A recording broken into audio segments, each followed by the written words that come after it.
వికారాబాద్ జిల్లా పరిగిపట్టణంలో SBI ATM దగ్గర గుర్తు తెలియని వ్యక్తి సామాన్యుణ్ణి నిలువునా ముంచేశాడు. దృష్టి మరల్చి ఏటీఎం కార్డు మార్చి డబ్బులు కొట్టేశాడు. గొట్టిముక్కల గ్రామానికి చెందిన రైతు హరినాథ్ ఏటీఎంలో డబ్బులు డ్రా చేయడానికి రాకపోవడంతో అక్కడే ఉన్న వ్యక్తిని సాయం కోరాడు. ఆ వ్యక్తి హరినాథ్ దృష్టి మరల్చి ఏటీఎం కార్డును మార్చడమే కాకుండా తెలివిగా పిన్ కూడా తెలుసుకున్నాడు.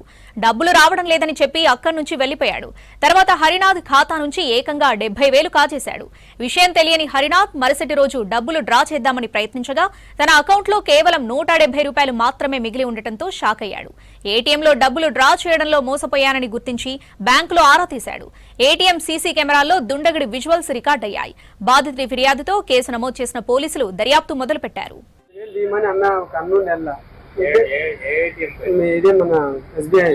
అలా పోతే అన్న 10,000 అంటే సరే తమ్మి తీసిస్తాను అన్న ఎవరో తెలియదు. నేను నాకు రాకని ఆయనకి ఇచ్చినాక మా పైసలు రాలేవు వస్తలేవు తమ్మి అన్నాడు. ఆయన ఏం చేసిండు, నా ఏటీఎం తీసుకున్నాడు, నా పిన్ నెంబరు చూసినట్టుండు.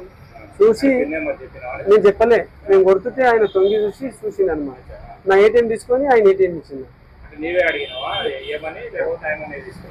ఆయన తీసుకున్నాడు, నాకు తెలియదు, తీసుకున్నది కూడా తెలియదు. తర్వాత ఈరోజు చెక్ చేసింది. నేను చెక్ చేస్తే నా ఏటీఎం కాదు ఇది, నా ఏటీఎం పోయింది. ఆయన ఏటీఎం నాకు ఇచ్చింది. పైసలు వస్తలేదని ఇచ్చిండు. నాకు 170 రూపాయలు ఇచ్చిండు అంతే. మొత్తం డ్రా చేసిండు.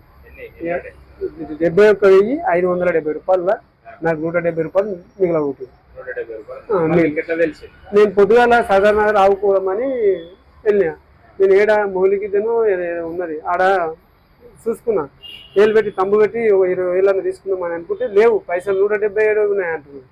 లేదు, మెసేజ్ నా దగ్గర 12 తారీఖు 10 తారీఖు కట్ అయ్యి 5 తారీఖు 12,214 రూపాయలు కట్ అయినాయి. House loan Vikarabad Muthoot finance తీసుకున్నా. 5,50,000 తీసుకున్నాడు.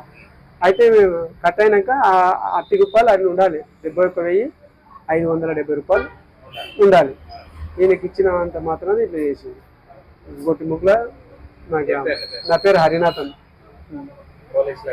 పోలీసులకు కంప్లైంట్ ఇచ్చిన. వికారాబాద్ పోయి మేనేజర్ దగ్గర అన్ని డబ్బులు మొత్తం కాజేసిండు. లేవు పేరు చెప్పిండు. 10 గంటలకు వ్యవసాయం చేస్తాను.